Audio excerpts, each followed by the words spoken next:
Good morning, नमस्कार। आज के ऑनलाइन क्लास में आप सभी का स्वागत है।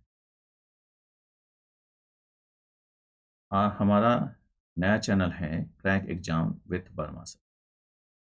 यह चैनल आपके हर प्रकार के कॉम्पिटिटिव एग्जाम्स में लाभदायक होंगे। आज का हमने टॉपिक लिया है लोकेशन ऑफ इंडिया, भारत की स्थिति। वास्तव में किसी भी स्थान की स्थिति के आंकलन के लिए हमारे पास दो सूचनाएं होनी चाहिए, दो जानकारियां होनी चाहिए। वो हैं अक्षांश और देशांतर। अक्षांश को अंग्रेजी में कहते हैं लैटिट्यूड और देशांतर को कहते हैं लॉन्गिट्यूड। भारत की स्थिति, लोकेशन ऑफ इंडिया के लिए यहाँ पर अक्षांश और देशांतरीय विस्तार दिया हुआ है। भारत का अक्षांशीय विस्तार है latitudinal extent of India is 8 degree 4 minute उत्तरी अक्षांश से 37 डिग्री 6 मिनट उत्तरी अक्षांश, उत्तरी अक्षांश को कहते हैं नॉर्दर्न लैटिट्यूड, के बीच है। भारत का देशांतरीय विस्तार है longitudinal extent of India is, longitudinal extent of India या देशांतरीय विस्तार भारत का 68 डिग्री 7 मिनट पूर्वी देशांतर से 97 डिग्री 25 मिनट पूर्वी देशांतर के बीच है। भारत को लगभग दो बराबर भागों में बांटने वाली रेखा है कर्क रेखा। कर्क रेखा को इंग्लिश में कहते हैं ट्रॉपिक ऑफ कैंसर। इसका अक्षांशीय मान होता है 23 डिग्री 30 मिनट उत्तरी अक्षांश, या इसको ऐसे भी कहते हैं 23.5 डिग्री उत्तरी अक्षांश, नॉर्दर्न लैटिट्यूड। भारत के मानक समय का निर्धारण हम भारत की मानक मध्याह्न रेखा स्टैंडर्ड मेरिडियन ऑफ इंडिया के माध्यम से करते हैं। भारत का स्टैंडर्ड मेरिडियन है, भारत की मानक मध्याह्न रेखा है 82 डिग्री 30 मिनट पूर्वी देशांतर। इसको 82.5 डिग्री पूर्वी देशांतर भी कहते हैं। इस स्लाइड पर हमने भारत के अक्षांशीय विस्तार, भारत की लोकेशन को दर्शाया है। यहाँ पर कॉम्पिटिटिव दृष्टिकोण से सवाल जो पूछे जाते हैं वो पूछे जाते हैं भारत के दक्षिण पश्चिम में कौन सा सागर स्थित है। भारत के दक्षिण पश्चिम में कौन सा सागर स्थित है, साउथ वेस्ट में कौन सा सी स्थित है। भारत के दक्षिण पश्चिम में है अरब सागर। भारत के दक्षिण पूर्व में स्थित सागर है, उसको कहते हैं बंगाल की खाड़ी। भारत के दक्षिण में एक महासागर है जिसको कहते हैं हिंद महासागर, Indian ocean, Indian ocean. Bharat का उत्तरतम अक्षांश, northern most latitude of India is 37 degree 6 minute उत्तरी अक्षांश। ठीक, भारत का उत्तरतम अक्षांश कितना है? 37 डिग्री 6 मिनट उत्तरी अक्षांश। भारत का दक्षिणतम अक्षांश, भारत का दक्षिणतम बिंदु है कन्याकुमारी। भारत का दक्षिणतम अक्षांश कितना है या दक्षिणतम विस्तार कितना है? 8 डिग्री 4 मिनट उत्तरी अक्षांश। तो इस तरह से कॉम्पिटिटिव दृष्टिकोण से यहाँ पर सवाल बनते हैं, इस चीज को आप खास ध्यान रखें। इस स्लाइड पर हमने देशांतर और अक्षांश का प्रदर्शन किया है। भारत का अक्षांशीय विस्तार पर चर्चा हो चुकी है। भारत के देशांतरीय विस्तार, भारत का पूर्वी विस्तार जो है वो है 97 डिग्री 25 मिनट पूर्वी देशांतर। भारत का पश्चिमी विस्तार है 68 डिग्री 7 मिनट पूर्वी देशांतर, 68 डिग्री 7 मिनट पूर्वी देशांतर। पश्चिमी विस्तार, भारत का पश्चिमी विस्तार का अक्षांशीय मान होगा 68 डिग्री 7 मिनट पूर्वी देशांतर। कॉम्पिटिटिव एग्जाम्स में आपको कंफ्यूज करने के लिए क्या करते हैं, भारत का पश्चिमी विस्तार पूछा गया और आपको ऑप्शन दिया जाएगा 68 डिग्री 7 मिनट पूर्वी देशांतर और 68 डिग्री 7 मिनट पश्चिमी देशांतर। आप तुरंत 68 डिग्री 7 मिनट पश्चिमी देशांतर पर टिक लगाते हैं क्योंकि पूछा तो पश्चिमी विस्तार है, लेकिन ऐसा नहीं है। आपको ध्यान रखना है कि भारत का पश्चिमी विस्तार भी पूछा जाए तो आप लिखेंगे 68 डिग्री 7 मिनट पूर्वी देशांतर। भारत के बीचों बीच से गुजरने वाली रेखा है कर्क रेखा। कर्क रेखा का अक्षांशीय मान कितना है? 23 डिग्री 30 मिनट उत्तरी अक्षांश या 23.5 डिग्री उत्तरी अक्षांश। भारत की कर्क रेखा भारत में कुल 8 राज्यों से होकर गुजरती है। कितने राज्यों से? कुल 8 राज्यों से होकर गुजरती है। 8 राज्य कौन कौन से हैं? पश्चिम से पूर्व की तरफ चलते हैं तो यहाँ पर प्रदर्शित हमने किया है मानचित्र पर। J for Gujarat, R for Rajasthan, MP, Madhya Pradesh, CH से हमने डिनोट किया है यहाँ पर छत्तीसगढ़ को, जेएच से डिनोटेड है Jharkhand, WB West Bengal, T for Tripura, MZ for Mizoram. एक बार इनकी राजधानी पर भी हम ध्यान रख लें तो भारत में ये राज्यों की राजधानी है। गुजरात की राजधानी है गांधीनगर, राजस्थान की राजधानी जयपुर, मध्य प्रदेश की राजधानी, वेरी गुड, शाबाश, मध्य प्रदेश की राजधानी है भोपाल, छत्तीसगढ़ की राजधानी, शाबाश, ठीक है, बहुत अच्छा, आपके जवाब आ रहे हैं। छत्तीसगढ़ की राजधानी है रायपुर, झारखंड की राजधानी है रांची, वेस्ट बंगाल की राजधानी है कोलकाता, त्रिपुरा की राजधानी अगरतला और मिजोरम की राजधानी है आइजॉल। ठीक, इस चीज को ध्यान रखेंगे। अगले स्लाइड पर चलते हैं। इस पर स्लाइड पर आपको दिखाया गया है कि भारत की मानक मध्याह्न रेखा कितने राज्यों से गुजरती है। भारत की मानक मध्याह्न रेखा कितने अक्षांश की है? 82 डिग्री 30 मिनट पूर्वी देशांतर, या इसको कहते हैं 82.5 डिग्री पूर्व देशांतर। तो भारत की मानक मध्याह्न रेखा या प्रधान यामोत्तर रेखा या प्रधान मध्याह्न रेखा कहते हैं। तीन नाम बता रहा हूं, इंग्लिश में एक ही नाम है, इसको कहते हैं स्टैंडर्ड मेरिडियन ऑफ इंडिया। यह रेखा भारत के किस शहर से होकर गुजरती है? तो आपके अगर एमसीक्यू में ऑप्शन में प्रयागराज दिया हुआ है, इलाहाबाद दिया हुआ तो आप प्रयागराज लगाएंगे, और यदि प्रयागराज नहीं दिया हुआ है और मिर्जापुर उसमें ऑप्शन में लिखा हुआ है तो आप मिर्जापुर लगाएंगे।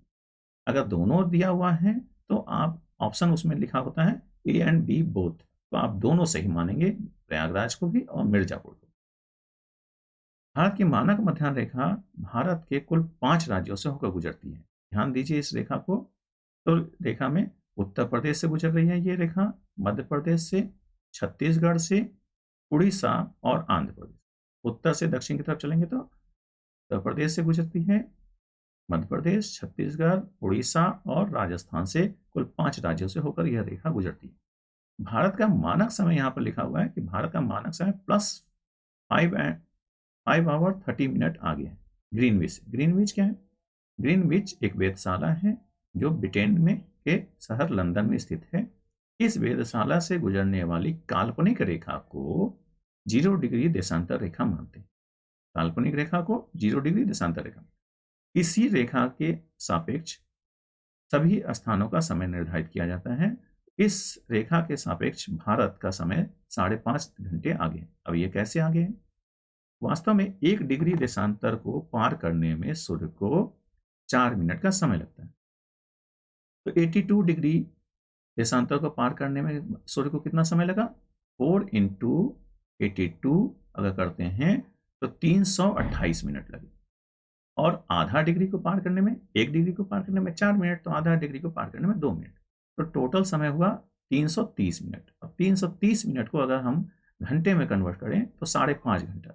चूंकि भारत पूरब में, पूर्वी गोलार्ध में है, पूर्वी देशांतर स्थिति है, इसलिए भारत का समय प्लस में होगा, यानी हमारे यहाँ सूर्योदय पहले होगा, ग्रीनविच में सूर्योदय बाद में होगा। भारत का पूर्वी पश्चिमी विस्तार, भारत का पूर्व पश्चिम विस्तार किलोमीटर में पूछ लिया जाता है आपसे, तो आपको पता होना चाहिए भारत का पूर्व पश्चिम विस्तार है 2933 किलोमीटर। भारत का उत्तर दक्षिण विस्तार, north south extent of India in kilometre, 3214 kilometre लंबा है भारत। भारत की स्थलीय सीमा की लंबाई कितनी है? भारत की स्थलीय सीमा की लंबाई कितनी है? भारत की स्थलीय सीमा की लंबाई है 15,200 किलोमीटर। भारत की समुद्री सीमा की लंबाई है द्वीपों से, द्वीपों सहित का मतलब है अंडमान निकोबार द्वीप समूह और लक्षद्वीप समूह को हमने इसमें समाहित किया है। तो द्वीपों सहित भारत की समुद्री सीमा की लंबाई है 7,516.6 किलोमीटर। अगर भारत की समुद्री सीमा को हटा दिया जाए और केवल आपसे पूछा जाए कि भारत की द्वीपों को हटा दिया जाए तो भारत की मुख्य भूभाग के, सवाल आप ध्यान से सुनिएगा, भारत के मुख्य भूभाग के समुद्री सीमा की लंबाई कितनी है? तो उसका आंसर होता है 6100 किलोमीटर, 6100 किलोमीटर। भारत के मुख्य भूभाग की समुद्री सीमा की लंबाई होती है 6100 किलोमीटर। स्लाइड्स का स्क्रीनशॉट लेते रहिए आप लोग। जिससे कि आपको नोट्स अच्छा तैयार हो जाएगा।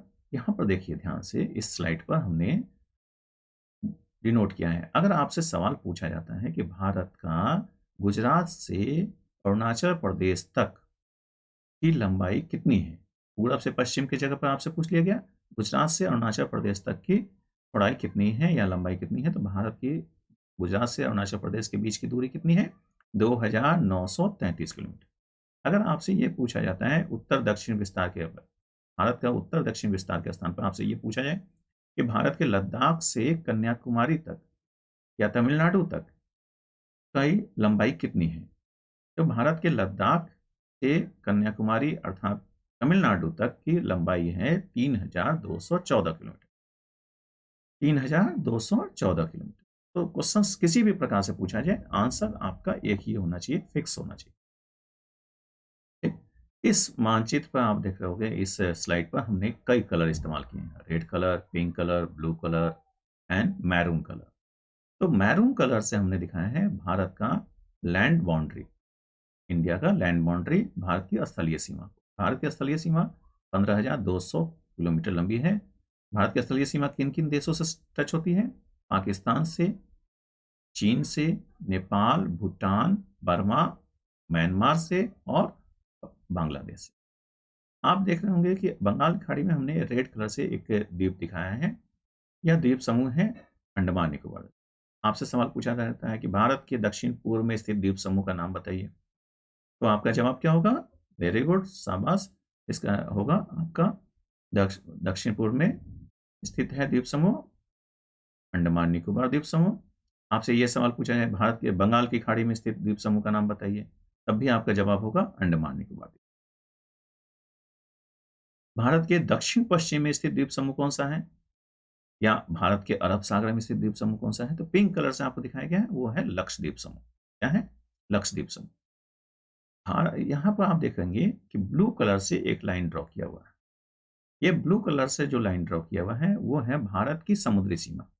कैसे, भारत के मुख्य भूभाग की समुद्री सीमा, इसकी लंबाई है 6100 किलोमीटर लंबा है, 6100 किलोमीटर लंबा है।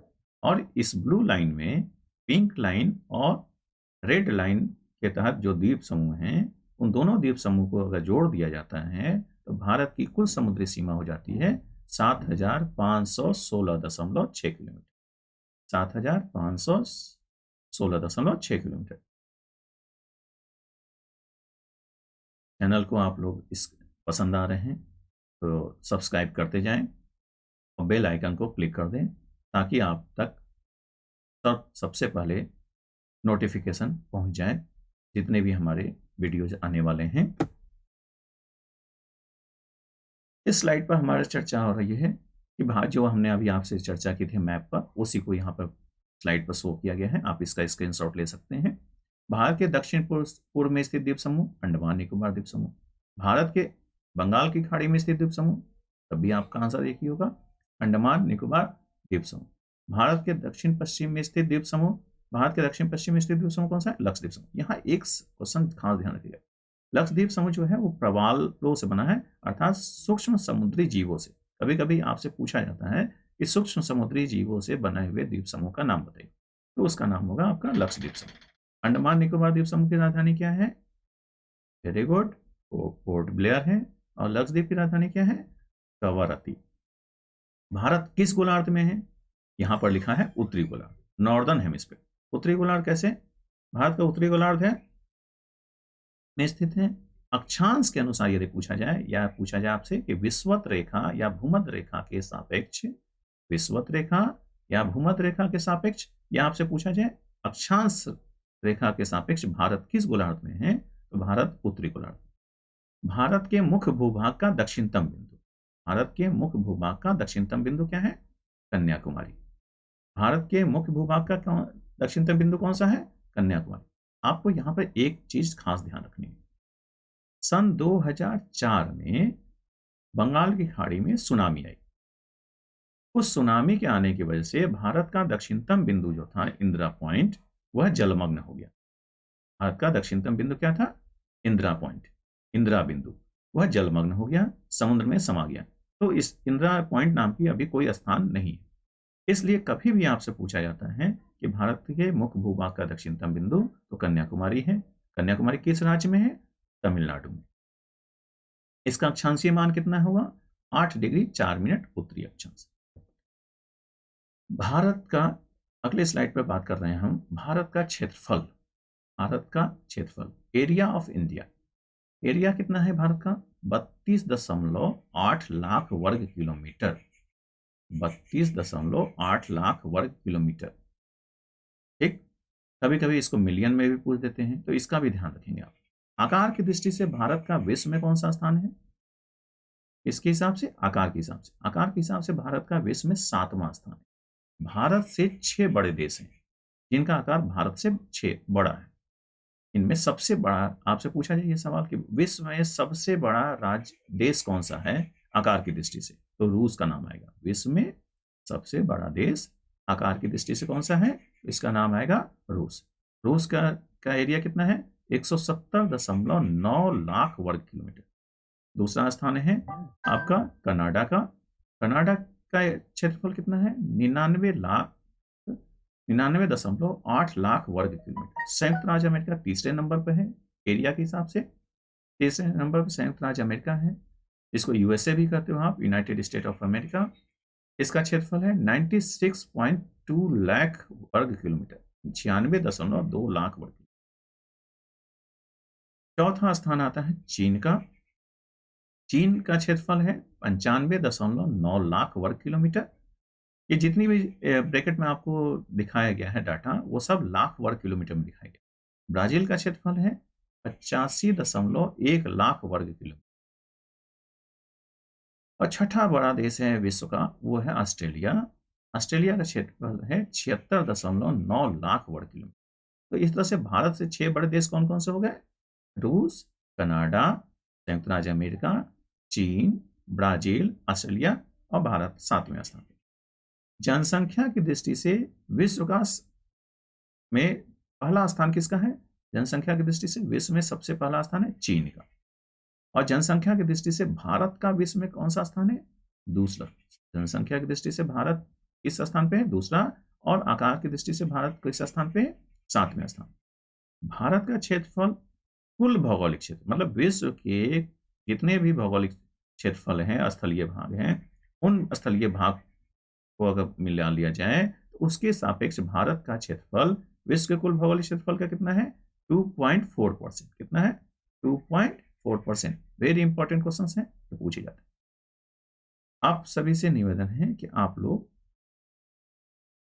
हमारे चैनल को सब्सक्राइब करते रहें। सब्सक्राइब कर दें अगर चैनल पसंद आ रहा है, स्लाइड्स पसंद आ रहे हैं तो आप इस चैनल को सब्सक्राइब कर दें। नोटिफिकेशन के लिए बेल आइकन भी क्लिक कर दें। लाइक्स ज़्यादा से ज़्यादा करें ताकि आपको जल्द से जल्द हम अपना अगला स्लाइड, अपना अगला वीडियो आप तक पहुंचा सकें। आज के लिए इतना ही। नमस्कार। अगले क्लास में हम आपसे फिर मुलाकात करेंगे। धन्यवाद।